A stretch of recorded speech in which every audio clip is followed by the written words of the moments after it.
Hello दोस्तों, स्वागत है फिर से स्टडी फॉर सिविल सर्विस के यूट्यूब प्लेटफॉर्म पर। और होपफुली आप सभी लोगों की पढ़ाई ठीक चल रही होगी। आने वाले एग्जाम उत्तराखंड पीसीएस के प्री को ध्यान में रखकर लास्ट लेक्चर में हमने उत्तराखंड की हिस्ट्री को थोड़ा सा समझने की कोशिश की थी। उसके सोर्सेज के बारे में डिस्कस किया था कि कौन कौन से सोर्सेज से हमको उत्तराखंड के इतिहास की जानकारी मिलती है। ठीक है, तो और हमने ये भी जानने की कोशिश करी थी कि अगर हमको कंटेम्प्रेरी यानी कि समकालीन इतिहास के क्रम की जानकारी है तो उत्तराखंड के हिस्ट्री को भी आसानी से समझा जा सकता है। तो थोड़ा सा रिकैप कर लेते हैं कि हमने पिछले लेक्चर में क्या क्या देखा था और फिर उससे फटाफट आगे बढ़ जाएंगे। तो ये देखिए, पिछले लेक्चर में हमने देखा था कौन कौन से सोर्सेस थे, यानी कि स्रोत कौन कौन से थे जिससे हमको उत्तराखंड के इतिहास की जानकारी मिलती है। तो सिक्के हैं, साहित्य है, शिलालेख है ना, ये सारे सोर्सेस हमको उत्तराखंड की हिस्ट्री के बारे में बताते हैं। लोक परंपराएं हमने देखी थी। फिर हम प्रवेश कर गए थे उत्तराखंड के प्रागैतिहासिक काल में, जो कि उतना ही प्राचीन है जितना कि भारत का इतिहास है। ये सारी चर्चा की गई थी। ठीक है, तो हमने पैलोलिथिक एज यानी कि जो पुरापाषाण काल है उसके 3 युगों के बारे में देखा था।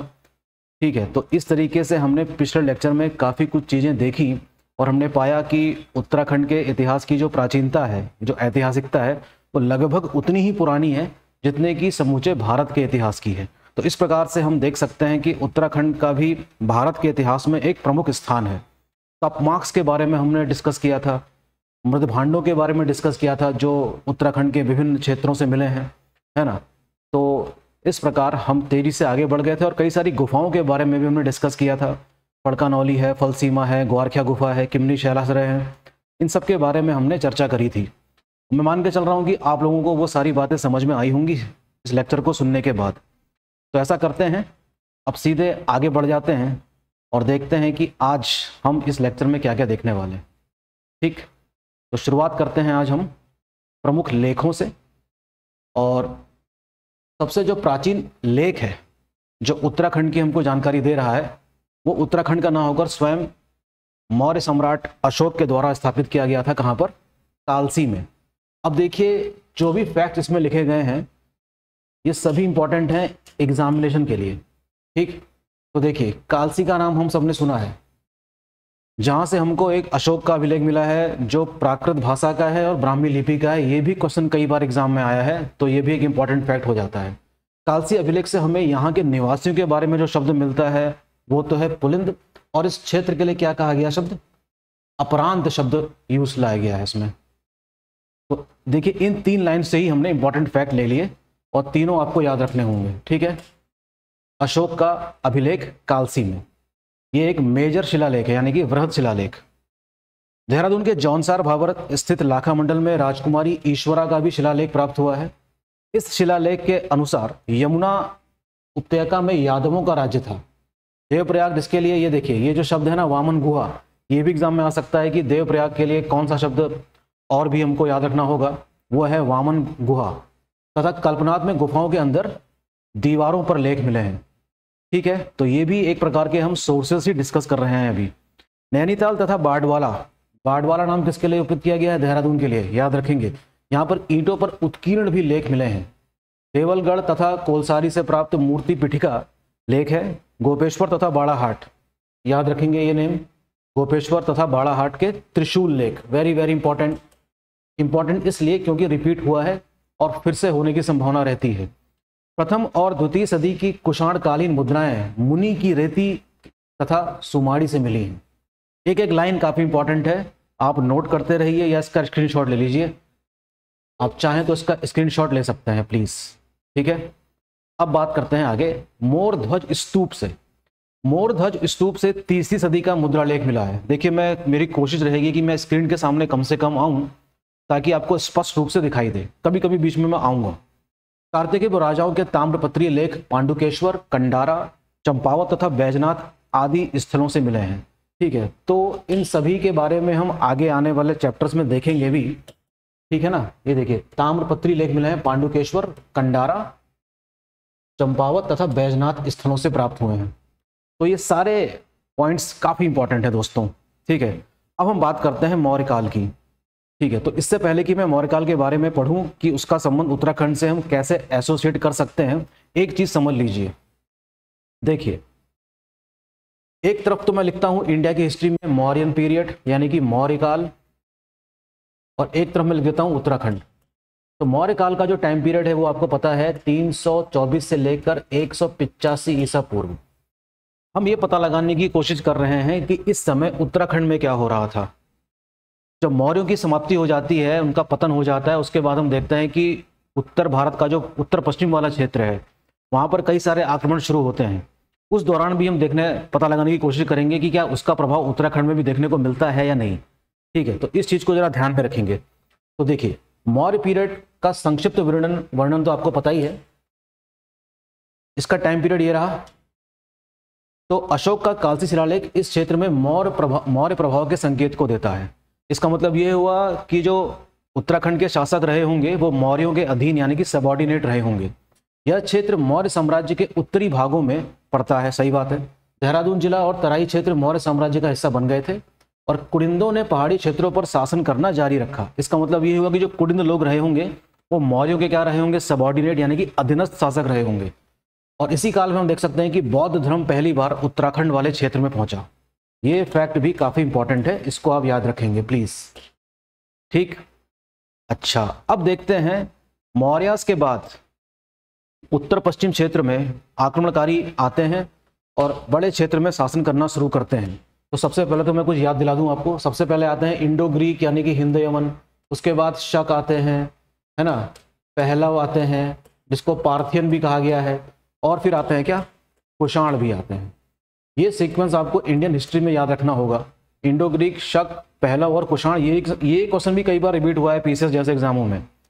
अब बात करते हैं यहाँ पर उत्तराखंड में उत्तर कुषाण काल में यानी कि कुषाणों के बाद निम्नलिखित राजवंशों की जानकारी उनके सिक्कों से पुष्टि होती है।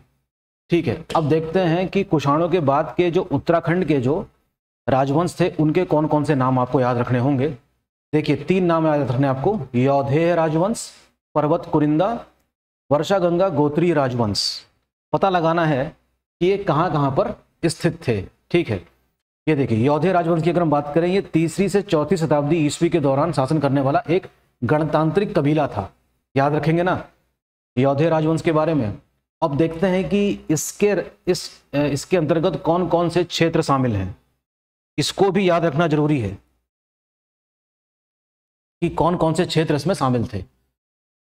देखिए, क्षेत्र इसमें कांगड़ा जो हिमाचल प्रदेश वाला है, शिमला वाला इलाका, देहरादून का जौनसार भाबर, काला डांडा गढ़वाल और सहारनपुर के क्षेत्र इस राजवंश के अंतर्गत आते थे।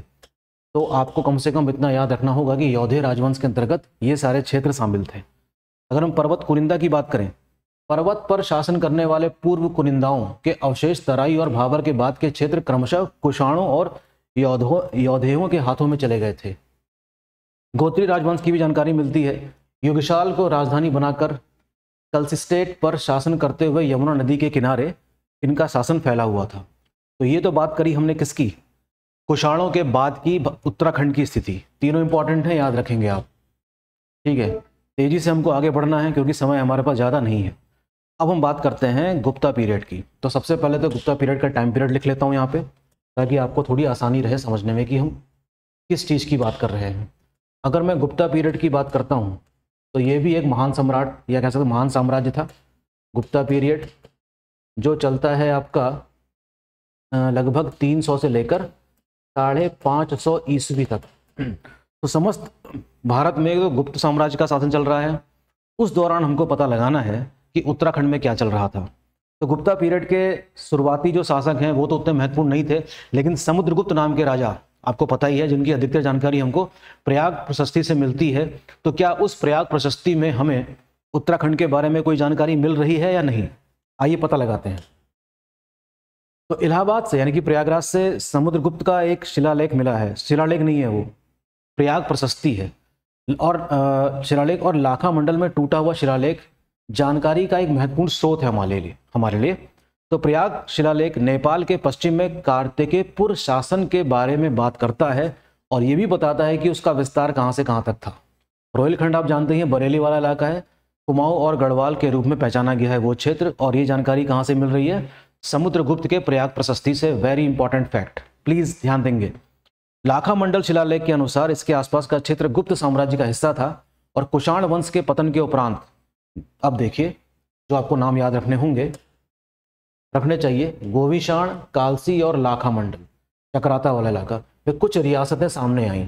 जब कुड़िंद कुछ क्षेत्रों में सत्ता में थे तो उत्तराखंड, हिमाचल प्रदेश और रोहिलखंड के ऊपरी क्षेत्रों में कार्तिकेयपुर नामक एक नया राज्य उभरा। कुछ इतिहासकारों के अनुसार कार्तिकपुर साम्राज्य की स्थापना कुड़िंदों ने ही की थी। देखिए अलग अलग डायनेस्टी के नाम आते हैं लेकिन परिवार एक ही माना जा रहा है, किसका? कुड़िंदों का। ठीक, तो ये सारी जानकारी अपने पास रखिए। अब बात करते हैं गुप्तोत्तर काल की, यानी कि 550 ईस्वी के बाद उत्तराखंड में देखते हैं क्या क्या चीजें हो रही हैं। 3 महत्वपूर्ण राजवंशों का उल्लेख हमको मिल रहा है गुप्ता पीरियड के बाद का। ठीक है, ये 3 राजवंश हैं, यादव वंश, नाग राजवंश और मौखरी राजवंश। ठीक, जरूर मौखरी राजवंश उत्तराखंड में तो उतना नहीं फैला हुआ था, इसका विस्तार जो है वो कहाँ पर हुआ था?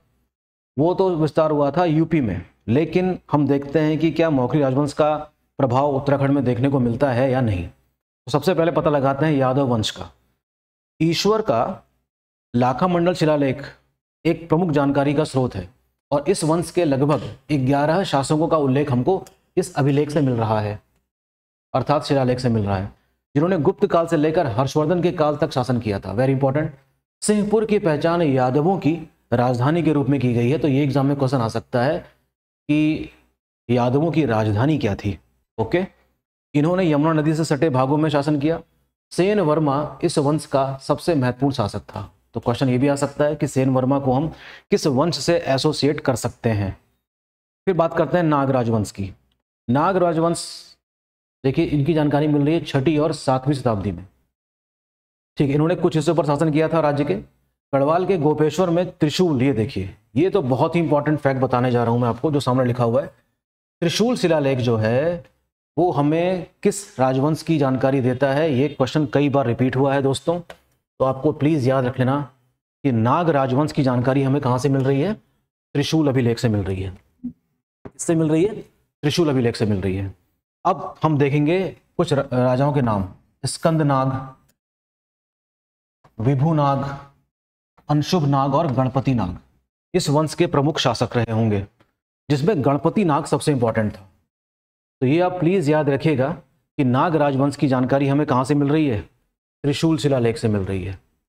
वेरी इंपॉर्टेंट, इसको नोट कर लीजिएगा।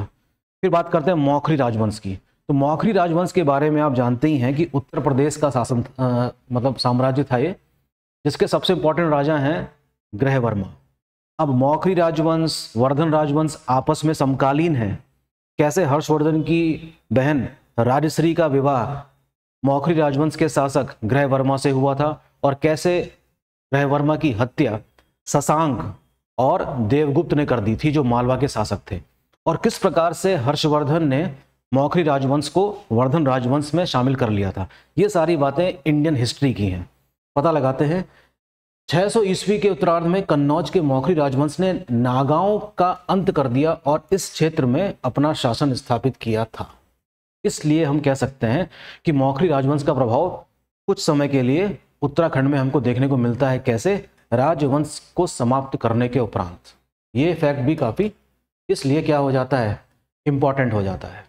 ध्यान देंगे बात का। ठीक है, आगे बढ़ जाते हैं फटाफट। अब बात करते हैं हर्षकाल यानी कि हर्षवर्धन की।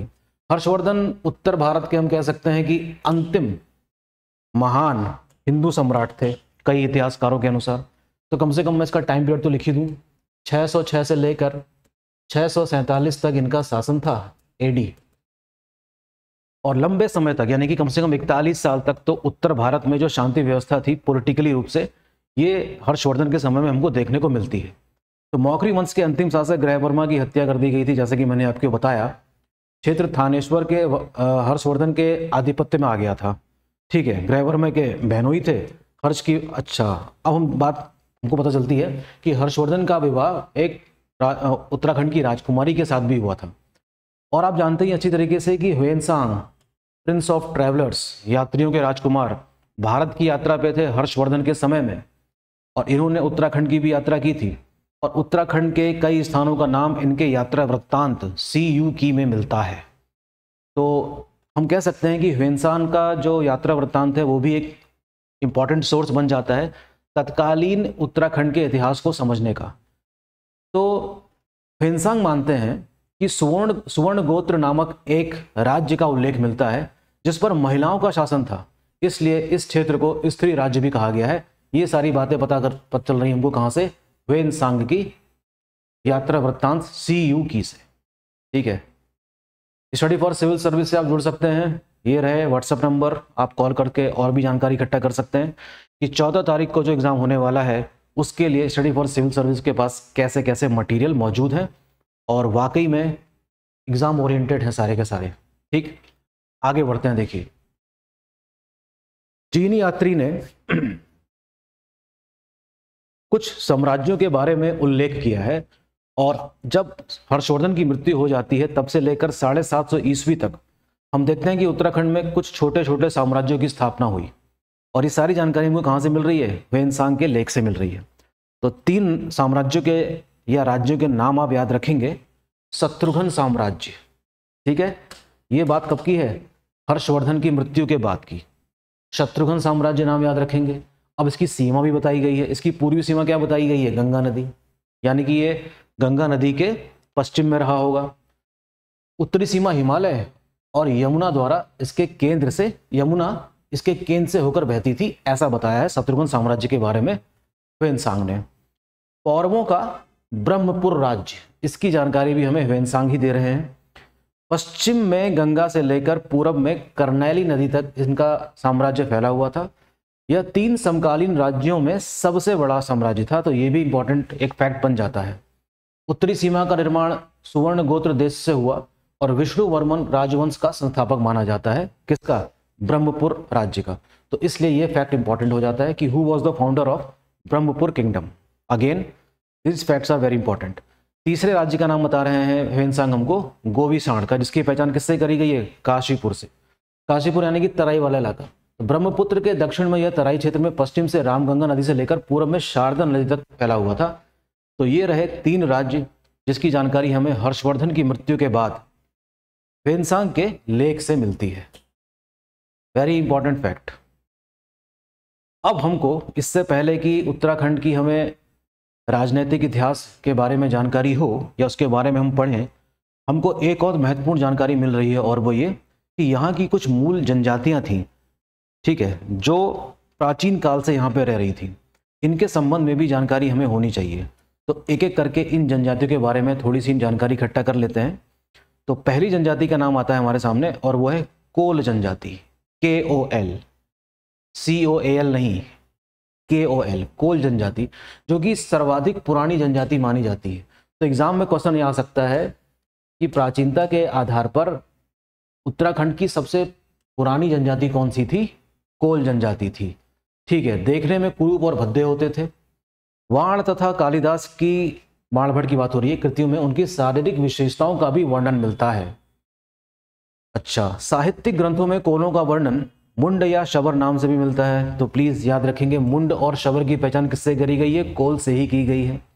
आमतौर पर ये नाटे कद के होते थे, कृष्ण वर्ण के होते थे, यानी कि काले होते थे, चपटी नाक होती थी, मोटे होंठ होते थे और घुंघराले बाल होते थे। उत्तराखंड में वर्तमान में भी कोल जनजाति के वंशजों का अस्तित्व माना जाता है। तो हमको ये पता होना चाहिए कि क्या कोल जनजाति अभी भी उत्तराखंड के कुछ क्षेत्र में दिखाई पड़ती है या नहीं। ठीक है, अनेक इतिहासकारों और विद्वानों के अनुसार उत्तराखंड में निवास कर रही निम्न जातियां ही कोलों का वंशज माने जाती हैं। मूल निवासी ये लोग यहीं के हैं, लेकिन वर्ण व्यवस्था की अगर हम देखें तो सबसे निम्न जाति की कैटेगरी में इनको रखा गया है। ठीक है, अब बात कर लेते हैं कि इनका व्यवसाय कैसा था। एक कृषि इनका प्रमुख व्यवसाय था, पशु पक्षी को पालना जानते थे लोग। हाथी, घोड़े, कुत्ते इत्यादि पशुओं में के अतिरिक्त मुर्गे, मुर्गियों, मोर, मधुमक्खी आदि भी मतलब कह सकते हैं कि इनकी जानकारी थी। और कृषि भी ये लोग किया करते थे। कृषि उपकरण का इस्तेमाल कैसे होता था, लोहा तो था नहीं, पत्थर, लकड़ी, बांस इत्यादि से ये लोग कृषि उपकरणों को बनाते थे और उससे खेती किया करते थे। नृत्य, संगीत, मदिरापान करना कोलों के जीवन का प्रमुख अंग था। कुमार कुमारी ग्रह उनके सामाजिक जीवन की एक प्रमुख प्रथा थी। तो एग्जाम में क्वेश्चन ये भी आ सकता है भाइयों कि कुमार कुमारी ग्रह का संबंध किस जनजाति से है, तो किससे है, कोलों से है। वे अनेक देवी देवताओं के साथ साथ वृक्षों की भी पूजा करते थे। अब इन सब चीज़ों को पढ़ के हमें प्राचीन भारत के इतिहास की भी याद आ रही है। ये सारी एक्टिविटीज़ ठीक वैसी ही हैं जैसे कि आर्यों की हुआ करती थी, या उससे पहले इंडस वैली सिविलाइजेशन वाले जो लोग थे वो भी इस प्रकार की एक्टिविटीज़ में इन्वॉल्व थे, जो कि सारी बातें यहाँ पर लिखी गई हैं। यानी कि जो प्राचीन काल, यानी कि जो नोमैडिक्स थे, जो खाना बदोश किस्म के लोग हुआ करते थे, उनकी एक्टिविटीज़ काफ़ी आपस में क्या रही होंगी, सिमिलर रही होंगी। तो वही चीज़ें हमको आपको यहाँ पर देखने को मिल रही हैं। अच्छा, एक बड़ी इंपॉर्टेंट बात पता चलती है कोलों के बारे में। आप लोग धैर्यपूर्वक सुनिए बातों को, बोर बिल्कुल भी मत होइए, क्योंकि एग्जाम पास करना है हमें। इतिहासकारों के मतानुसार विष्णु के दशावतार में मत्स्य, कुर्मु, वाराह और नरसिंह की कल्पना कोलों की ही देन है। बड़ी इंपॉर्टेंट बात बताई इतिहासकारों ने कि कोलों की ही देन है। किस चीज़ की? जो कल्पना करी गई है कि जो दशावतार हैं विष्णु भगवान के, उसमें मत्स्य, कुर्मु, वाराह और नरसिंह, है ना, जो अवधारणा है ये कोलों की देन है। तो इस तरीके से ये फैक्ट इनसे रिलेटेड काफ़ी इंपॉर्टेंट हो जाते हैं। तो ये तो रही बात कोलों की। एक दूसरी जनजाति का नाम हमको मिलता है, इसका नाम है किरात। ठीक, ये भी आर्य जाति के ही लोग थे। वैदिक काल में ही आर्य लोग अपनी जन्मभूमि अर्थात उत्तराखंड से बाहर जाकर चारों दिशाओं में फैलने लगे होंगे। जो लोग उत्तराखंड से बाहर नहीं गए, किरात जनजाति की बात हो रही है, और जो लोग यहीं पर रह गए वही लोग क्या कहलाए? किरात कहलाए। मैं शॉर्ट में पढ़ रहा हूँ, चाहे तो आप इसका स्क्रीनशॉट लेके पढ़ सकते हैं कि किरात उत्तराखंड में ही रह गए थे और इन्हीं को क्या कहा गया? किरात कहा गया। ये भी क्या थे? पशुचारक थे और आखेटक थे। आखेटक जानते ही आप लोग, हंटर थे। ठीक है, भेड़ पालते थे, काले कंबल की गाती से शरीर को ढकते थे। किरात जनजाति का वर्णन पुराण साहित्य तथा अभिलेखों में तथा विदेशी लेखों के विवरणों में भी मिलता है। ठीक है, अब देखिए इन लोगों के लिए कुछ और शब्द इस्तेमाल करे गए हैं जो आपको याद रखने होंगे। कीर, किन्नर, किरपुरुष। याद रखेंगे ना कि इन तीन शब्दों का प्रयोग किस जाति के लिए किया गया है? किरात जाति के लिए किया गया है। स्कंद पुराण में केदारखंड में किरातों का भिल्ल शब्द से संबोधित किया गया है। तो याद रखेंगे कि भिल्ल शब्द का प्रयोग किस जाति के लिए किया गया था? किरात जनजाति से पूर्व उत्तराखंड में कोल जनजाति का बाहुल्य था, जैसा कि अभी हमने देखा। किरातों ने कोलों को उनके निवास स्थान से खदेड़ दिया और उनके क्षेत्र में आधिपत्य कर लिया, और इस प्रकार हम कह सकते हैं कि किरातों ने कोलों के साथ ऐसा व्यवहार तो किया ही, साथ ही साथ मैट्रिमोनियल अलायंसेस भी स्थापित किए, अर्थात वैवाहिक संबंध भी स्थापित किए हैं। तो कह सकते हैं कि एक और इंपॉर्टेंट फीचर हमको देखने को मिलता है कि कैसे किरातों ने उनको पराजित भी किया, साथ ही साथ उनके साथ वैवाहिक संबंध भी स्थापित किए होंगे। ठीक, अच्छा, अगर हम वर्तमान की बात करें, क्या वर्तमान में किरात जनजाति कहीं देखने को मिलती है? तो इसका जवाब है बिल्कुल मिलती है। आइए देखते हैं कि वो कौन कौन से क्षेत्र हैं जहाँ पर किरात जनजाति आज भी देखने को मिलती है। देखिए, भागवरथल, तेजम, मुनस्यारी, ये पिथौरागढ़ वाला इलाका है, कपकोट, बागेश्वर, टनकपुर, अस्कोट से काली नदी के किनारे तक का जो इलाका है, उस भू क्षेत्र में जो कर्णप्रयाग से लेकर द्वाराहाट तक की घाटी में आपको ये सारे किरात जनजाति के लोग देखने को मिल सकते हैं। मंगोल जनजाति से इनका संबंध बताया गया है। किरात मूल रूप से क्या थे? भ्रमणकारी थे, यानी कि घुमंतु किस्म के थे। ऋतुओं के अनुसार अपना व पशुओं का आवास बदलते थे। शिफ्टिंग कल्टीवेशन आप जानते ही हैं, है ना, प्रवास करना एक आदत रही है किसकी? इस प्रकार के प्राचीन जातियों की। इनके द्वारा पाले जाने वाले पशु में प्रमुख कौन हुआ करते थे? भेड़ और बकरियां हुआ करते थे। पशुपालन तथा शिकार के अतिरिक्त किरात जनजाति गेहूं, जौ, खाद्यान्न का उत्पादन भी करते थे, यानी कि इनको कृषि की जानकारी थी। संयुक्त परिवार की प्रथा थी, जैसा कि प्राचीन काल में हम देखते आ रहे हैं। किरातों का जीवन धर्म प्रधान था और वो बहुदेववाद यानी कि पॉलीथीज्म में बिलीव करते थे। शिव इनके आराध्य देवता थे और ये भूत प्रेत जैसी चीजों पर भी विश्वास करते थे। तो ये तो बातें रही किसके बारे में? किरातों के बारे में। ठीक है, अब बात कर लेते हैं एक और बड़ी जनजाति जिसका नाम है खश। तो हिमालय प्रदेश के निवासी ही खस जाति से संबंधित माने जाते हैं, जबकि प्राचीन काल में गंगा के दौरान तथा दक्षिण के पठार, गंगा के क्षेत्र की बात हो रही है, तथा दक्षिण के पठार में दूर दूर तक इस जाति का प्रसार हुआ था। गढ़वा और कुमाऊं से प्राप्त कुछ प्राचीन लेखों के आधार पर कनिंघम महोदय का अनुमान है कि मौर्य वंशों का अंतिम नरेश राजपाल, जो कि ये बात गलत है, मौर्य वंश का अंतिम नरेश तो वो थे बृहद्रथ, दूसरी शताब्दी में उत्तराखंड के राजा शक्रादित्य द्वारा मारा गया था। इससे अनुमान लगाया जाता है कि विक्रम की दूसरी व तीसरी शताब्दी से पूर्व किसी भी समय हिमालय प्रदेश व उत्तराखंड में शक जाति आबसी रही होगी। खशों से पूर्व उत्तराखंड में किरात थे और किरातों से पूर्व पहले कौन थे? कोल थे। परंतु खशों ने किरातों के आधिपत्य को समाप्त कर इस भूमि पर अपना आधिपत्य जमा लिया था, जैसा कि होता है। और कई सारे ग्रंथ इस बात की पुष्टि करते हैं कि ये लोग यहाँ पर आकर बसे होंगे। वो ग्रंथ कौन कौन से हैं? महाभारत, मनुस्मृति, मुद्रा राक्षस, बृहद संहिता। ठीक है, ये सारी बातें हमको यहाँ से मिल रही हैं। साथ ही साथ इसके अतिरिक्त विदेशी यात्री भी इसका विवरण दे रहे हैं खशों के बारे में। टॉलमी, प्लिनी, अल्बरूनी, ये सारी बातें जो इन्होंने अपनी ग्रंथों में लिखी हैं इस जनजाति का भी उल्लेख करते हैं। और महाभारत में इसका उल्लेख कहाँ पर हुआ है?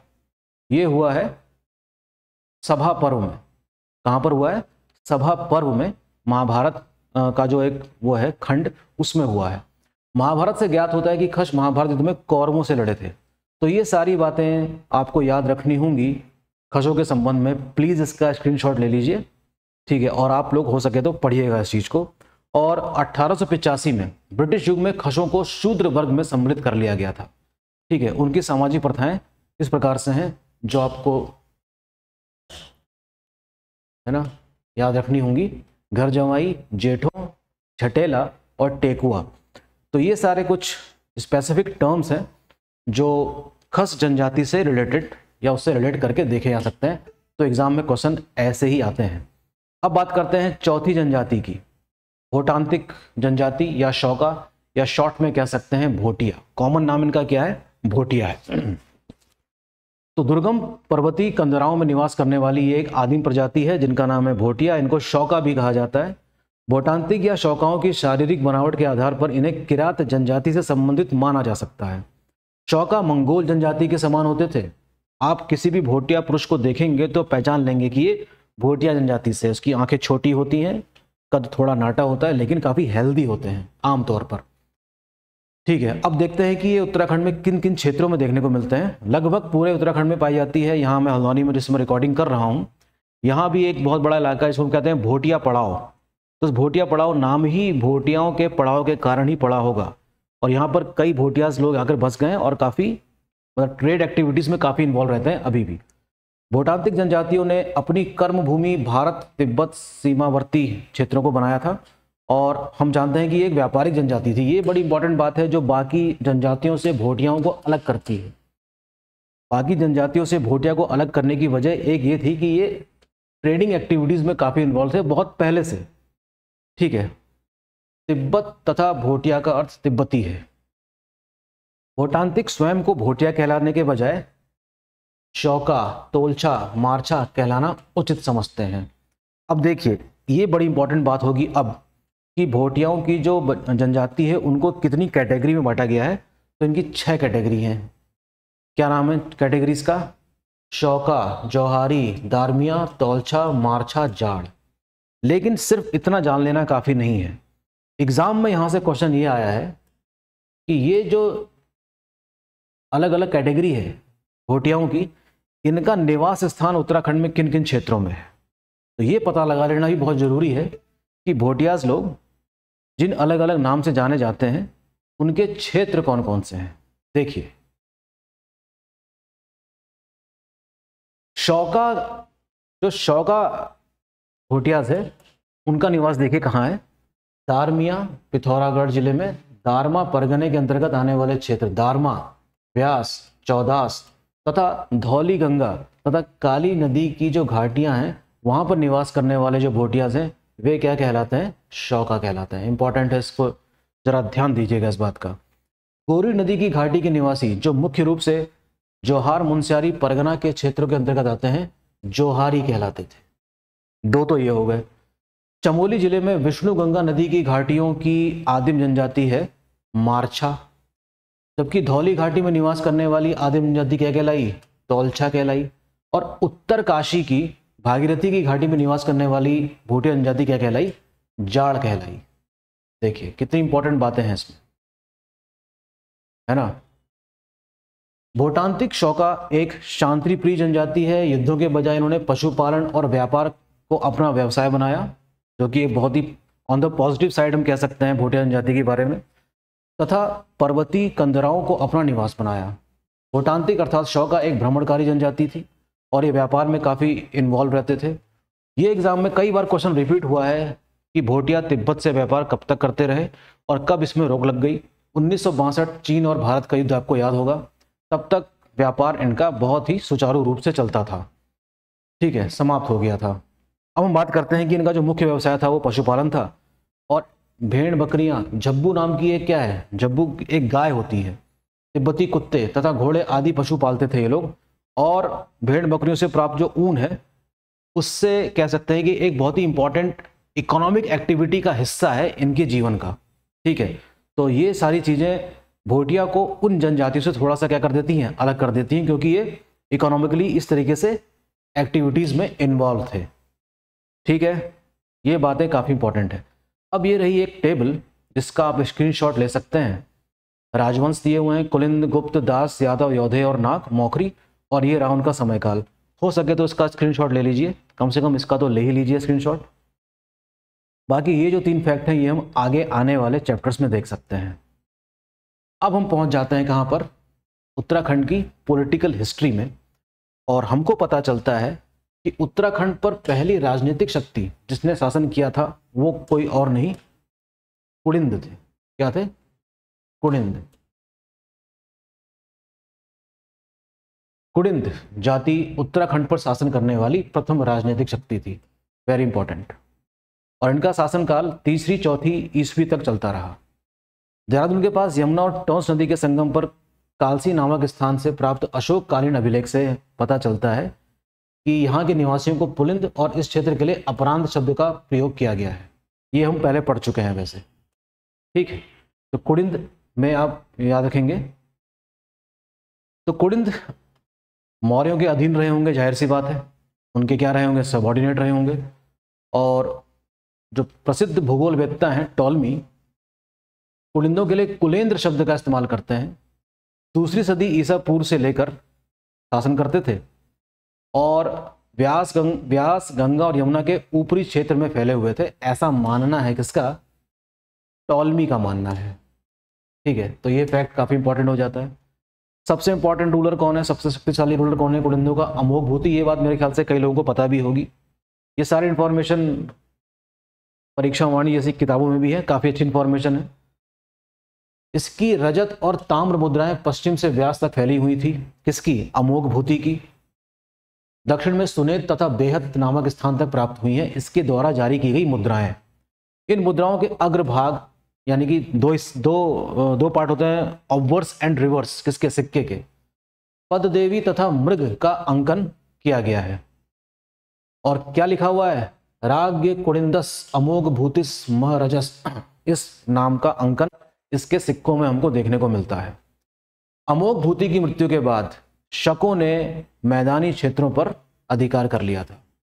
अब हम उत्तराखंड के राजनीतिक इतिहास की तरफ प्रवेश कर रहे हैं और हमको पता चल रहा है कि कैसे मौर्यास के पतन के बाद जिन विदेशियों ने भारत पर आक्रमण किया उनका भी कह सकते हैं कि जो साम्राज्य है वो उत्तर पश्चिम तक ही सीमित नहीं था, उत्तराखंड में भी वो आक्रमण कर रहे थे। अब बात करते हैं, देखिए कुमाऊं क्षेत्र में शक संवत का प्रचलन तथा सूर्य मंदिरों या मूर्तियों की जो उपस्थिति है, इससे हमको पता चलता है कि यहाँ पर शकों का आधिपत्य रहा होगा। ठीक है, और ये क्वेश्चन भी नामालूम कितनी बार रिपीट हुआ है कि सूर्य का कटारमल मंदिर कहाँ है? अल्मोड़ा में है। अल्मोड़ा से प्राप्त कुलिंद मुद्राओं पर ये देखिए, अब देखिए बड़ी इंपॉर्टेंट बात है, ये भी एग्जाम में कई बार क्वेश्चन आया है। देखिए, आसेक, गोमित्र, हरदत्त, शिवदत्त आदि राजाओं के नाम अंकित हैं। इनको हम कहते हैं अल्मोड़ा कॉइन्स। क्या कहा जाता है? अल्मोड़ा कॉइन्स या अल्मोड़ा सिक्के। ये देखिए, हुई ना बात। अल्मोड़ा सिक्के में किन राजाओं के नाम मिलते हैं? इसको रिपीट कर रहा हूं मैं फिर से। आसेक, गोमित्र, हरदत्त, शिवदत्त, ये सारे राजाओं के नाम हैं जो अल्मोड़ा सिक्कों में अंकित हैं, इसलिए इंपॉर्टेंट हो जाता है। यहाँ से एग्जाम में क्वेश्चन आ सकता है कि किस राजा का नाम इसमें नहीं मिलता है, या सीक्वेंस दे देगा आपको नाम कि कौन सा सीक्वेंस सही नहीं है। अच्छा जी, शकों के बाद हम देखते हैं, आप जानते ही हैं कि इंडियन हिस्ट्री में इंडो ग्रीस के बाद शक, शक के बाद पहलव और पहलवों के बाद कुषाण आए थे। तो पहलवों का तो ऐसा कोई प्रभाव हमको उत्तराखंड या भारत के इतिहास में उतना अधिक देखने को नहीं मिलता। हाँ, कुषाणों का प्रभाव जरूर देखने को मिलता है। तो आइए पता लगाते हैं कि कुषाणों ने उत्तराखंड में क्या क्या और कहाँ कहाँ पर अपना साम्राज्य विस्तार किया है। ठीक, और कुषाणों का काफ़ी इंपॉर्टेंट रोल है एंशिएंट हिस्ट्री में। ओके, पोस्ट मौर्यन पीरियड यानी कि मौर्योत्तर काल में ये सारी चीज़ें हमको पढ़नी होती हैं। तो देखिए, कुषाणों ने अधिकार कर लिया था कहाँ पर, तराई वाले क्षेत्र में। उत्तराखंड का तराई वाला क्षेत्र देखिए कहाँ होगा, मैं आपके सामने नक्शा बनाता हूँ एक। उत्तराखंड का तराई वाला क्षेत्र कहाँ होगा? अगर ये उत्तराखंड का मैप है तो तराई वाला क्षेत्र ये होगा, मैदानी क्षेत्र मान लीजिए। इस मैदानी क्षेत्र में ही, यानी कि जो तराई वाला इलाका है, यहाँ पर किसने आधिपत्य कर लिया था अपना? कुषाणों ने कर लिया था। ठीक है, तो हम यही की बात कर रहे हैं। आइए देखते हैं वीरभद्र। अब देखिए, वीरभद्र की पहचान किससे करी गई है? ऋषिकेश से। मोरध्वज की किससे करी गई है? कोटद्वार से। गोविशाण, जैसे कि अभी थोड़ी देर पहले मैंने बताया था, किससे करी गई है? काशीपुर से। इन सभी स्थानों से पर्याप्त मात्रा में कुषाण काल के अवशेष मिलते हैं। ठीक है, तो जाहिर सी बात है कि कोई राजवंश हमेशा के लिए नहीं रहता, उनका पतन भी होता है। तो कुषाणों के पतन के समय कुछ नए राजवंश उत्तराखंड में हमको देखने को मिले। जैसे राजवंशों के नाम सुनिए, गोविशाण, कालसी, लाखा मंडल स्थापित हुए, और साथ ही कुड़िंद भी कुछ क्षेत्रों पर शासन करते रहे। कुड़िंद छोटे मोटे रूप में कहीं ना कहीं इनका शासन चल ही रहा था। साथ साथ हम देखते हैं कि कुषाणों के बाद उत्तराखंड में गोविशाण, जिसकी पहचान काशीपुर से की गई है, राजवंश का भी नाम इसी नाम से मिलता है, कालसी और लाखा मंडल में कुछ नए राजवंशों की स्थापना हुई। ठीक है, अब कुड़िंदों के समकालीन जो यौधेय शासक हैं, उनकी मुद्राएं जौनसार भाबर क्षेत्र से प्राप्त हुई हैं, कालोडांडा से मिलती हैं। कालोडांडा एक क्षेत्र है कहाँ पर? पौड़ी में। ठीक है, कुषाणों को कुचलने में यौधेयों ने बड़ी इंपॉर्टेंट भूमिका निभाई थी, जो थोड़ी देर पहले अब हमने यौधों के बारे में पढ़ा था। अब देखिए, ये क्वेश्चन भी रिपीट होता है कई बार, जो मैं अब आपको बताने जा रहा हूं। देखिए, इसको नोट कर लीजिएगा। बाड़वाला यज्ञ वेदिका का संबंध किस शासक से है? शीलवर्मन नामक राजा से है। बाड़वाला यज्ञ वेदिका का संबंध किस चीज से है? किस राजा से? सॉरी, शीलवर्मन नामक राजा से है। शीलवर्मन को कुछ विद्वान कुड़िंद तो कुछ योधे मानते हैं। कुछ इतिहासकारों के अनुसार आगे चलकर कुड़िंद लोगों ने ही कीर्तिपुर राज्य की स्थापना करी। दिस इज वेरी इंपॉर्टेंट, जिसमें उत्तराखंड, हिमाचल प्रदेश तथा रोहिलखंड का उत्तरी भाग शामिल था। Important fact. अब देख रहे हैं ना आप कि कैसे कुड़िंद लोग अलग नाम से अपना शासन आगे बढ़ाते हैं, और किस नाम, अब क्या नाम रखते हैं लोग? कीर्तिपुर राज्य नाम रखते हैं। समुद्रगुप्त के प्रयाग प्रशस्ति से हमें कीर्तिपुर राज्य को गुप्त साम्राज्य की उत्तर सीमा पर स्थित एक अधीनस्थ राज्य बताया गया है। Very important.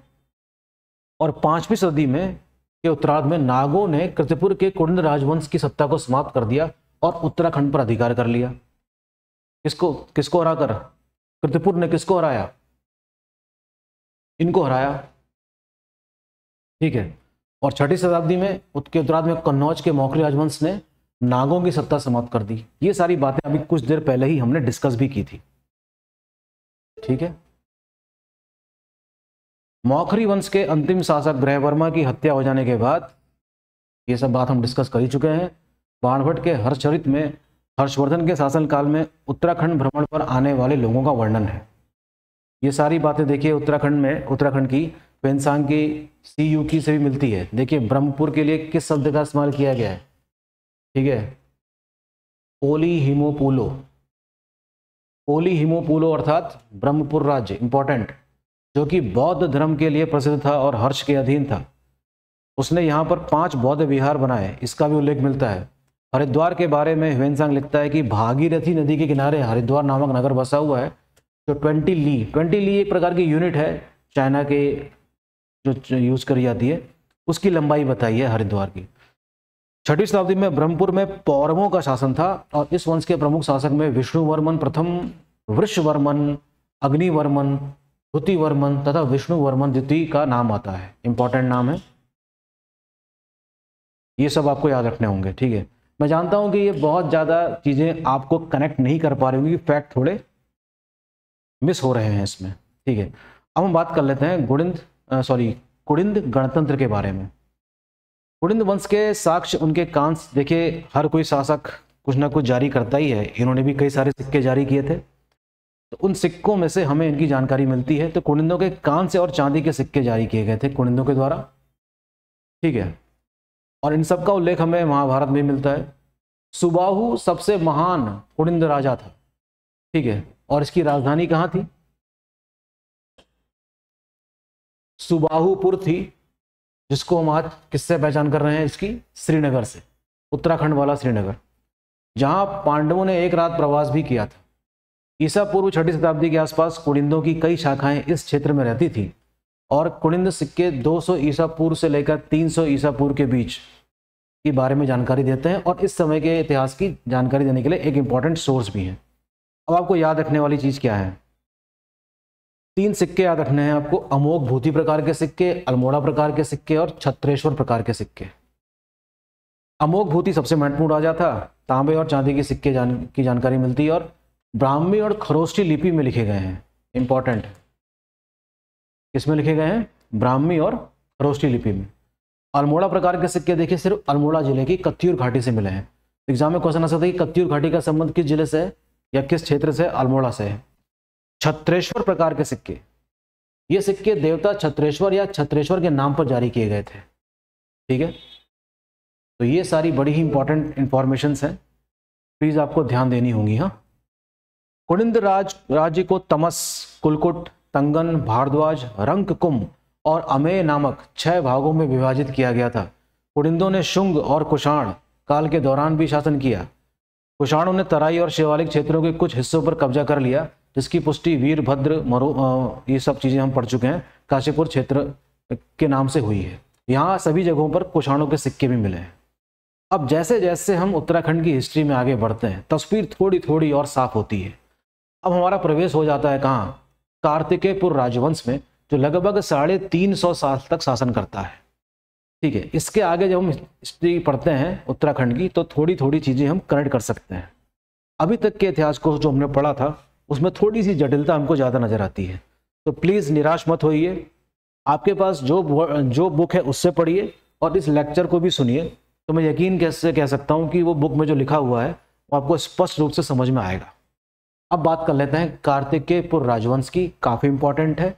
तो 675 ईसा पूर्व के आसपास हिमालय के सबसे बड़े राज्य ब्रह्मपुर का पतन हो चुका था जी, ठीक है। ब्रह्मपुर राज्य जो है वो समाप्त हो चुका है। कुछ इतिहासकारों के भी मत को जान लेते हैं। डॉक्टर यशवंत कटोच का मानना है कि सतलज नदी से लेकर पश्चिमी नेपाल तक समस्त मध्य हिमालय अनेक कबीलाई राज्यों में विभक्त था। यानी कि हम ये यकीन से कह सकते हैं कि इस समय उत्तराखंड का कोई एक शासक नहीं था। और ये सिर्फ उत्तराखंड के बारे में ही क्यों, ऐसे कई अवसर आए हैं जब पूरे भारत में भी ऐसे कई सारे राजाओं का उल्लेख हमको मिलता है। और इसी फिनोमिना को क्या कहा जाता है? बहुराजकता। क्या कहा जाता है? बहुराजकता। तो फिलहाल कटोच हमको ये बताते हैं कि हिमालयी राज्य कई सारे कबीलाई राज्यों में विभक्त था। इन्हीं में से प्राचीन कुड़िंदों की एक शाखा उत्तर पश्चिम गढ़वाल में अपनी शक्ति को बढ़ाने में काफी व्यस्त थी तथा अनेक लघु राज्यों को अधीन कर रही थी। जैसा कि होता है, बड़ी मछली छोटी मछली को खाती है। इस प्रकार प्रायः 700 ईस्वी से लेकर प्रायः 3 सदियों तक कार्तिकेयपुर राजवंश ने मध्य हिमालय में प्रथम बार राजनीतिक एकता स्थापित की और सांस्कृतिक क्षेत्र में भी प्रारंभ से हो रही वास्तुकला की अनमोल धरोहर छोड़ी है। तो हम कह सकते हैं कि कार्तिकेयपुर राजवंश एक लंबा चौड़ा राजवंश रहा होगा, जिसने एक तरीके से राजनीतिक सूत्र में उत्तराखंड को बांधा होगा। मध्य हिमालय का यह प्रथम ऐतिहासिक राजवंश है। इस राजवंश के अब तक 9 अभिलेख प्राप्त हुए हैं, इंपॉर्टेंट बात है। और इस राजवंश के प्रथम 3 परिवारों के 14 नरेशों ने उत्तराखंड तथा उसके पड़ोसी प्रदेशों पर प्रायः 300 वर्षों तक शासन किया, जैसा कि स्पष्ट हो रहा है। बसंत देव प्रथम परिवार का संस्थापक था। याद रखने जैसी बात है कि बसंत देव कौन था। चलिए इसको थोड़ा सा ऊपर कर लेते हैं। तो बसंत देव कौन है? प्रथम परिवार का संस्थापक। कार्तिकेयपुर राजवंश की बात हो रही है। बसंत देव कौन है? संस्थापक थे। किसका? प्रथम परिवार का। निम्बर द्वितीय परिवार का। ठीक है, संभवतः इस वंश के शासक ईष्टगण देव ने कार्तिकेयपुर राज्य की सीमाओं को वर्तमान कुमाऊं गढ़वाल तक विस्तृत कर लिया था और उसका एकीकरण किया। तो यशवंत कटोच हमको फिर से बताते हैं, उनके प्रतापी पुत्र ललितेश्वर देव एक महान निर्माता थे और सर्वाधिक ताम्र शासन ताम्रपत्र होगा ये, ताम्रपत्र शासन उन्हीं के मिले हैं। और तृतीय परिवार का अंतिम शासक कौन था? सुभिक्ष राजदेव था। तो ये 3 नाम याद रख लीजिएगा, बसंत देव है ना, निम्बर और सुभिक्ष राजदेव। शुरुआत में जो इनकी राजधानी है वो चमोली अर्थात जोशीमठ के आसपास रही। ठीक है, इसके बाद इनकी राजधानी कहाँ से आ जाती है? अल्मोड़ा के कत्यूरी घाटी, जिसको हम बागेश्वर तथा बैजनाथ के नाम से जानते हैं, और इस कारण से ये कत्यूरी वंश के नाम से भी जाने गए। तो ध्यान देना कि कार्तिकेयपुर राजवंश को कत्यूरी राजवंश भी कहा जा सकता है। तो शुरुआत में इनकी राजधानी कहाँ थी? चमोली और जोशीमठ थी। बाद में किसका के इन्होंने कहाँ पहुंचा दी? बैजनाथ अर्थात बागेश्वर, और उसी को क्या कहा गया है? कत्यूरियों की घाटी। बहुत इंपॉर्टेंट बात है। अंग्रेज इतिहासकार एटकिंसन के अनुसार कार्तिकेयपुर राज्य की सीमा उत्तर में तिब्बत, कैलाश, पश्चिम में सतलज, पूर्व में गंडक तथा दक्षिण में कठेर, जिसको रोहिलखंड से पहचाना जा सकता है, तक विस्तृत थी। अर्थात हम कह सकते हैं कि इनका साम्राज्य काफी बड़ा था। बागेश्वर लेख के अनुसार इस राजवंश के प्रथम परिवार के प्रथम राजा बसंत देव थे, जो कि अभी हमने पढ़ा। अच्छा, बात यहां तक सीमित नहीं है। बसंत देव ने एक बड़ी भारी भरकम उपाधि भी ली थी, जैसा कि जो कि हमें गुप्त शासकों की याद दिला रहा है। देखो, परम भट्टारक महाराजाधिराज परमेश्वर की जय हो। परम भट्टारक महाराजाधिराज परमेश्वर की उपाधि अगर कोई शासक ले रहा है, इसका मतलब साफ है कि वो कई सारे महाराजाओं के ऊपर एक महाराज है। महाराजाधिराज का मतलब क्या होता है? कि कई सारे महाराज और उसके ऊपर एक महाराज बैठा है। तो इस तरीके से ये घोषणा रही होगी कि ये एक बहुत बड़ा शासक रहा होगा, बहुत ही शक्तिशाली रहा होगा। उसने बागेश्वर के समीप एक मंदिर को स्वर्णेश्वर नामक ग्राम दान में दिया, और बागेश्वर लेख में राजा बसंत देव के बाद के शासक के नाम का हमको स्पष्ट रूप से जानकारी नहीं मिलती, तथा खरपर देव का नाम उल्लेख मिलता है। खरपर देव के नाम का हमको उल्लेख मिलता है। अच्छा, कश्मीर के इतिहास का भी अपना महत्व है और उसकी अधिकतर जानकारी हमको राजतरंगिणी से मिलती है। राजतरंगिणी पुस्तक में भी क्या उत्तराखंड के शासकों या उसके क्षेत्रों का उल्लेख है? तो बिल्कुल है। तो कश्मीर के एक राजा हुआ करते थे ललितादित्य मुक्तापीठ, नाम याद रखेंगे, इंडियन हिस्ट्री में भी उसको पढ़ेंगे। गढ़वाल क्षेत्रों को विजित कर लिया था। संभवतः इसी समय खरपर देव कार्तिकेयपुर पर कब्जा कर नए वंश की स्थापना की थी। तो हम कह सकते हैं कि खरपर देव नामक व्यक्ति ने कार्तिकेयपुर राज्य में ही एक नए वंश की स्थापना करी थी। राजा खरपर देव कन्नौज के शासक यशोवर्मन का क्या था? समकालीन था। कन्नौज जान रहे हैं ना? कन्नौज को लेकर त्रिकोणीय संघर्ष हम सभी जानते हैं। इसके पश्चात उसके पुत्र कल्याण राज का नाम मिलता है, जो शासक बनता है। किसके बाद? यशोवर्मन के बाद, खरपर देव के बाद। और उसकी पत्नी का नाम क्या मिलता है? लद्धा देवी। खरपर देव वंश का अंतिम शासक उसका पोता त्रिभुवन राज था। देखिए, जरूर इन सबके राजाओं के बीच में काफी गैप भी है। इसने भी किसकी उपाधि ली थी? परम भट्टारक महाराजाधिराज परमेश्वर की। तो ये सब बड़े शक्तिशाली शासक रहे होंगे। अब हम बात कर लेते हैं उन दिनों भारत में और क्या क्या चीजें हो रही थी। नालंदा अभिलेख में हमें बंगाल के शासक धर्मपाल की जानकारी मिलती है।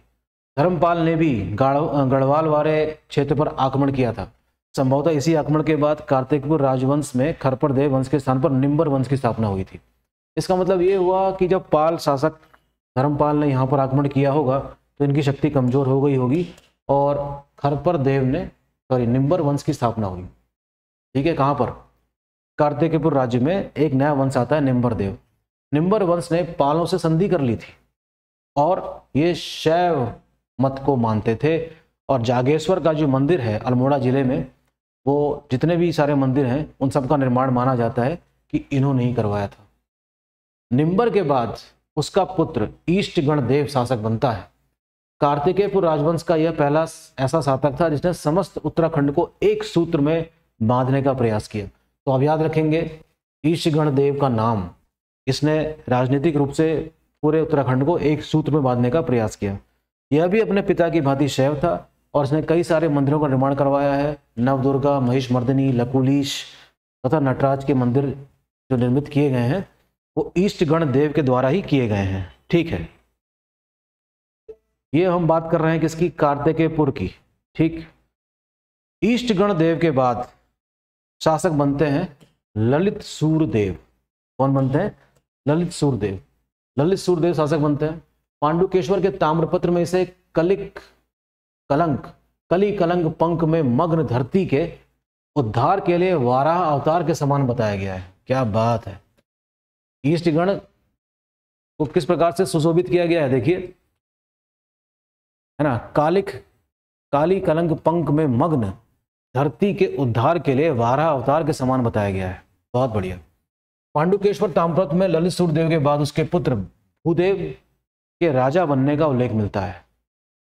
इसने बौद्ध धर्म का विरोध किया तथा बैजनाथ मंदिर के निर्माण में सहयोग दिया था। यानी कि जरूर इस समय तक जब पाल वंशों ने यहाँ पर आक्रमण किया होगा तो बौद्ध धर्म भी अपने पांव यहाँ पर पसार रहा था। बालेश्वर एवं पांडुकेश्वर से प्राप्त ताम्रलेखों से हमको पता चलता है कि सलोड़ादित्य के कोई पुत्र हैं इच्छर देव ने सलोड़ादित्य वंश की स्थापना की थी। कभी कभी एग्जाम में क्वेश्चन ये भी आ जाता है कि who was the founder of सलोड़ादित्य डायनेस्टी। ठीक है, नाम है इच्छर देव। इच्छर देव ने देखिए भुवन विख्यात दुर्मदराती सीम नवीनी वैद्य दीक्षांत दक्ष कुरु की उपाधि ली थी। देख रहे हैं कितनी भारी भरकम उपाधि है। मतलब इसका देख लीजिए, विश्व विख्यात दुर्दांत शत्रुओं की पत्नियों को वैद्यत्व की दीक्षा देने में सफल गुरु। कितनी बड़ी उपाधि ली है इसने इच्छर देव ने। बहुत विद्वान रहा होगा तभी इसको बहुत विद्वान माना गया है। ठीक है, अच्छा, इसके बाद देखिए कुछ राजों के नाम मिलते हैं। देसत देव, पद्मदेव, सुभिक्षराज देव, ये सब शासक होते हैं किसके बाद, इच्छर देव के बाद। आगे चलकर कत्यूर घाटी में अशांति देव के द्वारा अशांति देव वंश की स्थापना करी गई। आसंती देव वंश की स्थापना करी गई। इस वंश का अंतिम शासक कौन था, ब्रह्मदेव था, जिसको वीरमदेव कहा जाता था क्योंकि उसने बहुत सारे कर लगा रखे थे। जागरों में इसको क्या कहा गया है, वीरमदेव कहा गया है, अर्थात अत्याचारी शासक है। कौन, ब्रह्मदेव। किस वंश का है, आसंती देव का है। कार्तिकेयपुर राजवंश के शासन काल में ही उत्तराखंड में, हाँ ये देखिए बड़ी इंपॉर्टेंट बात है, इन्हीं के समय में आदि गुरु शंकराचार्य का आगमन होता है उत्तराखंड में और उन्होंने इस क्षेत्र में क्या किया, बौद्ध धर्म के प्रभाव को समाप्त करने के लिए हिंदू धर्म की पुनर्स्थापना में महत्वपूर्ण भूमिका निभाई। और हम देख सकते हैं कि इसी क्रम में बद्रीनाथ तथा केदारनाथ मंदिरों का पुनरुद्धार कराया गया और ज्योतिर्मठ की स्थापना की गई। सन 820 ईस्वी में केदारनाथ में ही शंकराचार्य ने अपने शरीर का त्याग किया था, ऐसा बताया जाता है। तो हम देख सकते हैं कि ये कई सारी फैक्ट्स हैं, बड़े ही उलझे हुए फैक्ट हैं, एक बार में पढ़ के नहीं समझ में आते, इसलिए रिवीजन करना बड़ा जरूरी हो जाता है। अब हम बात कर लेते हैं कत्यूरी राजवंश की। जनश्रुति के अनुसार कत्यूरी वंश का संस्थापक कौन था, वासुदेव था। कत्यूरी वहीं के लोग की बात हो रही है, अलग से बात नहीं हो रही है। ठीक है, इसका संस्थापक कौन है, वासुदेव था। याद रखेंगे, इंपॉर्टेंट नाम है, किंतु उसका नाम भी अभिलेख तथा वंशावली में नहीं दिया गया है। अब देखिए जानकारी कहाँ से मिलती है। काबुल के कटोरगाम वंश का अंतिम नरेश भी वासुदेव ही था और एटकिंसन जो महोदय हैं दोनों को एक मानने के पक्ष में हैं, किंतु बागेश्वर से प्राप्त त्रिभुवन राज के शिलालेख से विदित होता है कि प्रथम कत्यूरी नरेश का नाम बसंत देव था, ना कि वासुदेव। कत्यूरी नरेश ललित सूरदेव की राज्य अवधि को ध्यान में रखते हुए यही अनुमान लगाया जा सकता है कि बसंत देव का शासनकाल 633 से 645 ईस्वी तक रहा होगा। कार्तिकेयपुर नरेशों के अब तक 8 अभिलेख प्राप्त होते हैं। सभी अभिलेखों की लिपि, हाँ ये देखिए, ये भी एग्जाम में क्वेश्चन आता है। देखिए ये जो अभिलेख मिले हैं ये किस लिपि में है, कुटिला, नाम याद रखेंगे, कुटिला लिपि है, जो 9वीं और 10वीं सदी के मगध के पाल वंश की अभिलेखों में तथा कुछ तिब्बतों से प्राप्त ताम्रपत्रों से मिलती है। Very important fact, Kutila. Kutila is the name of a script, याद रखेंगे ना। कुटिला किसका नाम है, एक स्क्रिप्ट का नाम है। ठीक, कत्यूरी अभिलेखों से विदित होता है कि एक ही राजवंश के 3 परिवारों ने कार्तिकेयपुर या उसके आसपास अपनी राजधानी स्थापित कर एक दूसरे के पश्चात शासन किया, और इन राज परिवारों के संस्थापक बसंत देव, निम्बर, जो कि हम पढ़ चुके हैं, सरोलादित्य थे। तो ये सारी बातें कुछ रिपीटेड उसमें लिखी गई हैं। ठीक है, ये थोड़ा इंपॉर्टेंट पैराग्राफ लगता है। ललित सूर्यदेव के राज्यकाल के 21वें तथा 22 वर्ष के 2 ताम्रपत्र प्राप्त होते हैं, जिनमें यह प्रमाणित होता है कि ललित सूर्यदेव के राज्य का आरंभ 832 तथा मृत्यु 854 में हुई थी। इन ताम्रपत्रों से यह भी सिद्ध होता है कि ललित सूर्यदेव कत्यूरी वंश का सर्वाधिक प्रतापी और शौर्यवान नरेश था। कत्यूरियों की राजधानी वर्तमान जोशीमठ में थी, और प्राचीन जनुश्रुति के अनुसार जोशीमठ को राजधानी बनाकर शासन करने वाले कत्यूरी नरेशों का राज्य पश्चिम में सतलज नदी के तट तक फैला हुआ था। तो ये सारी बातें हमने इसमें एक समाचार जैसी पढ़ दी, लेकिन कुछ चीज़ें इसमें जानने जैसी हैं कि जो ललित सूर्यदेव के राज्यकाल का जो ताम्रपत्र मिला है वो क्या जानकारी देता है कि ललित सूर्यदेव ने कब से कब तक शासन किया था।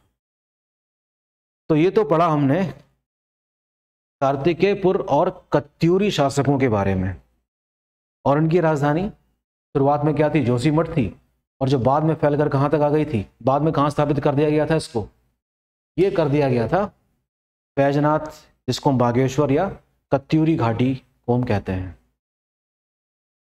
अच्छा, अब हम बात करते हैं इतिहास में। जब हम पढ़ते हैं तो सिर्फ राजनीतिक इतिहास ही इतिहास नहीं होता, उनका प्रशासन किस तरीके का था, किस तरीके से एडमिनिस्ट्रेशन काम करता था, रेवेन्यू सिस्टम क्या था, टैक्सेशन क्या था, धार्मिक स्थिति क्या थी, इन सब चीज़ों के बारे में भी हमको जानकारी होनी चाहिए। तो ये पता लगाते हैं कि कत्यूरी के जो ऑफिसर्स थे वो कौन कौन थे, और हमको ये पता चलता है कि इनका जो प्रशासन था वो मौर्यों के तर्ज पर था। जैसे कि मौर्यों का क्या था, शासन था ना, उसी प्रकार से इनका भी शासन था। उसी प्रकार से क्या करते थे ये लोग, अपना एडमिनिस्ट्रेशन इन्होंने स्थापित कर रखा था। तो देखिए एक एक करके नाम पढ़ पा रहे होंगे आप। सबसे पहले लिखा, देखिए प्रांतपाल। प्रांतपाल का मतलब ये होता है कि जो सीमाओं की सुरक्षा के लिए एक कोई ऑफिसर नियुक्त किया जाता है उसको प्रांतपाल कहते थे। ये बात हमको मौर्यास के बारे में भी पता चलती है। घट्टपाल कौन होता था, विभिन्न गिरिधारों के रक्षक होते थे। वर्मपाल कौन होता था, सीमावर्ती मार्गों से आने व जाने वाले प्रत्येक व्यक्ति पर कड़ी निगरानी रखता था। तो एग्जाम में क्वेश्चन आ सकता है हाँ कि वर्मपाल कौन था। नरपति, नर से मेरा मतलब यहाँ पर किसी मनुष्य से नहीं है। नदी घाटों पर आवागमन की सुविधा कर की वसूली तथा संदिग्ध व्यक्तियों की गतिविधियों की छानबीन करने का काम किसको दिया गया था, नरपति को। तो इस तरीके से अगर पॉलिटिकल हिस्ट्री आपको पढ़ने में दिक्कत हो रही है तो कम से कम इनके एडमिनिस्ट्रेशन के बारे में जरूर पढ़ लीजिए। नरपति नदी घाटों पर आवागमन की सुविधा, कर की वसूली तथा संदिग्ध व्यक्तियों की गतिविधियों की छानबीन करता था, तो इसलिए इसे इंपॉर्टेंट है। ऐसी प्रांतपाल कौन था, सीमाओं का जागरूक प्रहरी, सीमाओं की सुरक्षा का भार लिए होता था। इस प्रकार से हमको इनकी जानकारी मिलती है ऑफिसर्स के रूप में। आइए पता लगाते हैं कि इनकी सेना का क्या हाल था। ठीक है, तो देखिए सेना में इनके हम देखते हैं कि 4 भाग थे। एक तो हो गए पैदल सैनिक हो गए, कौन हो गए, जिसको क्या कहा गया है, पदातिक कहा गया है। क्या कहा गया है, पदातिक कहा गया है। किसको, इन्फेंट्री के मुखिया को। अश्वारोही कौन होगा, कैवेलरी यानी कि घुड़सवार का मुखिया। गजारोही हो गया, और उष्टरोही ऊंट हो गया। ये पदातिक क्या हो गई, पैदल सेना। गौलमिक, और इनके जो मुखिया क्या कहते थे, गौलमिक कहलाते थे। अश्वारोही सेना का सर्वोच्च नायक कौन होता था, अश्व बलाधिकृत होता था। गजारोही का कौन होता था, हस्ती, पर्यायवाची शब्द है किसका, हाथी का, तो उसके लिए शब्द इस्तेमाल किया जाता था। उष्टरोही किसके लिए होता था, उष्ट्र बलाधिकृत। बलाधिकृत नाम आपको याद आ रहा होगा मौर्यन पीरियड का। तीनों आरोही सेना का, इन तीनों सेनाओं का सबसे बड़ा अधिकारी जो होता था वो ये होता था, हस्त्या सवोष्ट्र बलाधिकृत। बलाधिकृत शब्द एक कॉमन है जो हमने मौर्यन पीरियड में भी पढ़ा है। ठीक है। सैन्य संचालन किसके द्वारा होता था? नरेश यानी कि राजा के द्वारा। यानी कि हम कह सकते हैं कि सेना का जो सर्वोच्च सेनापति है वो स्वयं कौन होता था? राजा होता था। आज कौन है? राष्ट्रपति है। आइए बात करते हैं पुलिस व्यवस्था की क्या जिक्र मिलता है हमको इसका समय का। तो प्रजा के जीवन और संपत्ति की सुरक्षा हेतु जाहिर सी बात है पुलिस व्यवस्था होनी चाहिए, और एक पुलिस विभाग भी था जिसकी जानकारी कहाँ से मिल रही है? कत्यूरियों के ताम्र लेखों से, यानी कि कॉपर प्लेट से मिल रही है। और ये रहे कुछ पुलिस अधिकारियों के नाम, आप पढ़िए इसको, देखिए यहाँ से भी क्वेश्चन आ सकता है। दांडिक व आंगडिक दंड और खंडधारी सिपाही थे जो राज्य तथा जनता की संपत्ति की सुरक्षा का ध्यान देते थे। दोषापराधिक अपराधियों को पकड़ने वाला सर्वोच्च अधिकारी होता था। दुस्साध्य साधनिक गुप्तचर विभाग का सर्वोच्च अधिकारी होता था और षड्यंत्रों का उन्मूलन करता था। दंडपाशिक, दंड नायक, महादंड नायक, ये पुलिस विभाग के बड़े बड़े अधिकारी होते थे। दंडपाशिक, दंड नायक और महादंड नायक। ठीक है। कत्यूरी अभिलेखों में हमें विभिन्न करों के बारे में भी मिलती है जानकारी, यानी कि टैक्सेशन सिस्टम के बारे में भी हमको जानकारी मिल रही है। अब देखिए, कम से कम इतना तो याद ही रखना होगा हमें, भोगपति शॉलक्विक नामक अधिकारियों का उल्लेख मिलता है जो क्या थे? रेवेन्यू ऑफिसर्स थे, जिनका काम क्या था? योग और शुल्क आदि करों का वसूल करना था। कृषि तथा पशुओं से प्राप्त पदार्थों का निश्चित अंश कर के रूप में वसूला जाता था। हाट और चार प्रचार, ये अधिकारी हुआ करते थे, प्रजा से विष्टि यानी कि एक खास किस्म का टैक्स वसूलते थे। तो टैक्स जैसा तो कुछ नहीं होता था, लेकिन काम करवाते थे, बदले में कुछ नहीं देते थे। उसी को क्या कहा जाता है? बेगारी। अब तक कत्यूरीकालीन 5 ताम्रपत्र तथा एक शिला अभिलेख की खोज की जा चुकी है। ये अभिलेख देखिए कहाँ कहाँ से मिले हैं? पांडुकेश्वर, बागेश्वर, बालेश्वर से। बागेश्वर से प्राप्त अभिलेख शिलालेख है। यह अभिलेख कत्यूरी शासक भूदेव द्वारा उत्कीर्ण किया गया है, इंपॉर्टेंट है। पांडुकेश्वर में ललित सूर्यदेव, देशट पदम व सुभिक्ष राज के ताम्रपत्र अभिलेख प्राप्त हुए हैं। कत्यूरी कालीन स्मारक और कलाकृतियां बागेश्वर, जागेश्वर, पांडुकेश्वर, जोशीमठ, बैजनाथ, बद्रीनाथ, यानी कि जो भी इनकी एक्टिविटीज वाले इलाके रहे होंगे उन सभी जगह से मिली हैं। किसकी जानकारी?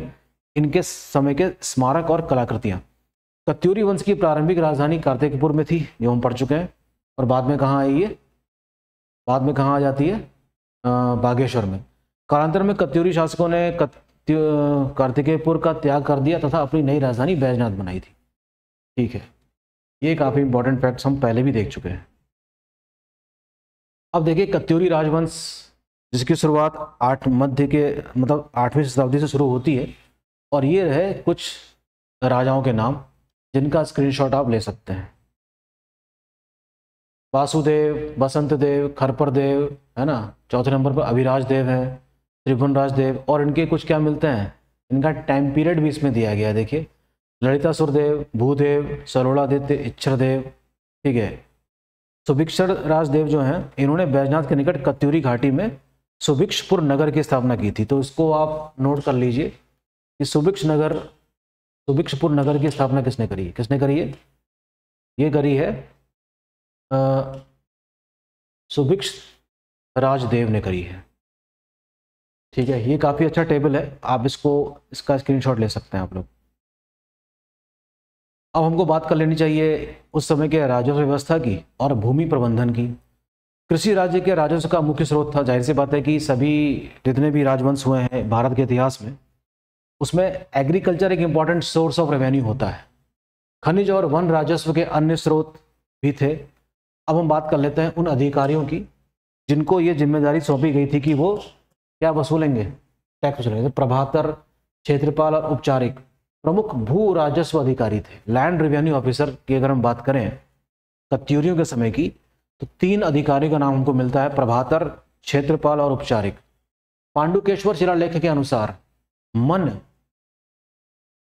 नालिका वैप, खारी वैप, द्रोण वैप और हस्तक राजस्व निर्धारण के लिए भूमि माप की इकाइयां थी। तो ये इंपॉर्टेंट है भाई। कम से कम, ठीक है। खनिज हो गया, वन राज्य हो गया, ये किसकी संपत्ति हुआ करती है, आज भी किसकी होती है, सरकार की होती है। तो उस समय किसकी रही होगी, शासकों की रही होगी। कत्यूरी शासकों ने कराधान की एक विस्तृत प्रणाली स्थापित की थी। भोगपति और शौल्किक मुख्य कर अधिकारी थे, इंपॉर्टेंट है, भूलिएगा नहीं। मंदिरों के रखरखाव के लिए दी जाने वाली भूमि टैक्स फ्री होती थी। ये बात हम गुप्ता पीरियड और बाकी चीजों में पढ़ते हैं। द्रोणप, कल्याणप, खरी नाप, राजस्व माप, द्रोण माप है और ये भी है खरी माप, राजस्व मापने की इकाइयां थी। इस अवधि के लिए मुद्रा के साक्ष्य नहीं मिले हैं। यह निष्कर्ष निकलता है इन सब चीजों से कि लेन देन वस्तु विनिमय प्रणाली में होती थी। देखिए, जजमानी प्रणाली नामक प्रणाली का अभ्यास किया जाता था। अब देखते हैं कुछ और राजाओं के भी नाम जिनको पूर्ववर्ती पौरव कहा गया है। वर्मन शासकों की तुलना में कत्यूरी की भूमि प्रबंधन प्रणाली अधिक व्यापक और उन्नत थी। भूमि का वर्गीकरण इसके स्थान, उपयोग और उत्पादकता के आधार पर किया जाता था। जैसे कि पल्लिका ग्राम भूमि होती थी, इसको याद रखेंगे आप लोग प्लीज। थोड़ा सा बोर सा लेक्चर हो रहा है लेकिन पढ़ना पड़ेगा। पल्लिका के लिए ग्राम भूमि, वृत्ति व्यक्तिगत उपयोग आजीविका के लिए भूमि, कर्मांत खदान, चरण जहां घर बनाया जा सकता है, इंपॉर्टेंट है। दरबार की कृषि भूमि के प्रबंध के लिए क्षेत्रपाल नामक अधिकारी की नियुक्ति की जाती थी, इंपॉर्टेंट। ये सारी चीजें इंपॉर्टेंट हैं। अब देखते हैं समाज के बारे में, क्योंकि हिस्ट्री में सिर्फ पॉलिटिकल हिस्ट्री नहीं है, समाज भी है, प्रशासन भी है, समाज भी है, प्रशासन भी है, धार्मिक स्थिति भी है, सब कुछ है। अधिकांश लोग हिंदू धर्म के अनुयायी थे और दक्षिण में भाभा क्षेत्र के आसपास बौद्ध धर्म और जैन धर्म भी अपनी जड़ें जमा रहा था। समाज के सभी वर्ग अपने धर्म और विचारों को मानने के लिए स्वतंत्र थे। कालांतर में कत्यूरियों की मुख्य शाखा कमजोर होकर विघटित हो गई। अस्कोट के रजवारों और डोटी के मल्लों, ये अस्कोट पता है कहाँ आपको, पिथौरागढ़ वाले इलाके में है ना, कहाँ पर है, अस्कोट और के रजवारों और डोटी के मल्लों जैसे कत्यूरियों के कई परिवारों ने विभिन्न क्षेत्रों पर शासन किया था। उत्तराखंड एक बार फिर कई छोटे छोटे सरदारों और छोटी छोटी इकाइयों में बट गया होगा। पश्चिम नेपाल के शासक, ये देखिए अशोक चल, इसके बारे में न मालूम कितनी बार क्वेश्चन आया है। 1191 पर यहाँ पर आक्रमण करता है और क्षेत्र के बड़े हिस्से पर कब्जा कर लेता है। बाद में नेपाली सेनापति क्रैकल देव हो गए, कुमाऊं को अपने अधिकार में ले लिया। कत्यूरियों के बाद क्षेत्र में दो अलग अलग राजवंश द्वारा स्थिरता लाई गई और इस पर इन्होंने लंबे समय तक शासन किया। और ये कौन है, पवार और कुमाऊं के चंद राजवंश। अब हम लोग पहुंच सके हैं कहां, उत्तराखंड के मेडिवल वाले पार्ट में। उत्तराखंड के कहां पर, मेडिवल वाले पार्ट में। तो उत्तराखंड का जो मेडिवल वाला पार्ट है, इसको आप समझ सकते हैं आसानी से। एक तरफ लिख लीजिए कुमाऊं और एक तरफ लिख लीजिए क्या, गढ़वाल। यहां से थोड़ी सी समझ आसान होगी हमारे लिए समझनी, ठीक है। और इस तरफ क्या लिखना है हमको, इंडिया, ठीक है। तो कुमाऊं में क्या हो जाएगा, चंद राजवंश। गढ़वाल में क्या हो जाएगा, पवार। और इंडिया में हमको देखना पड़ेगा कि बात किस समय की हो रही है, ठीक है। तो हम बात कर लेंगे इंडिया में प्री मेडिवल इंडिया की।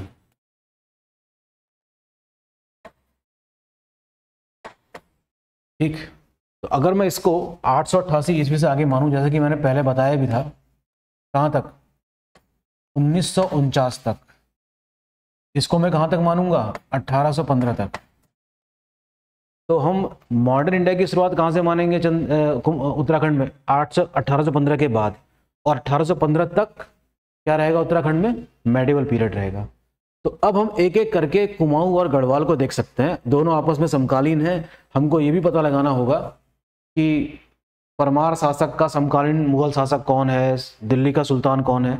इस तरीके से हम थोड़ा सा आसान बनाकर चीज़ों को देख सकते हैं। तो नेक्स्ट लेक्चर में हम लोग चंद राजवंश और परमार राजवंश को एक एक करके देखना शुरू करते हैं। तो होपफुली आज का लेक्चर आपको समझ में आया होगा। थोड़ा समझने का प्रयास कीजिएगा, थोड़ा बोरिंग सा है, लेकिन इंटरेस्ट थोड़ा सा क्रिएट करना पड़ेगा हमको। ओके, और नेक्स्ट लेक्चर में हम लोग चंद राजवंश से शुरुआत करने जा रहे हैं। ठीक है, तो उसका थोड़ा सा बैकग्राउंड बताएंगे आपको हम, और फिर कैसे कैसे क्वेश्चंस चंद राजवंश से आते हैं इस पर भी थोड़ी चर्चा कर ली जाएगी। तो बने रहिए स्टडी फॉर सिविल सर्विस के साथ और पढ़ते रहिए, क्योंकि अब एग्ज़ाम ज़्यादा देर नहीं रह गया है। Thank you.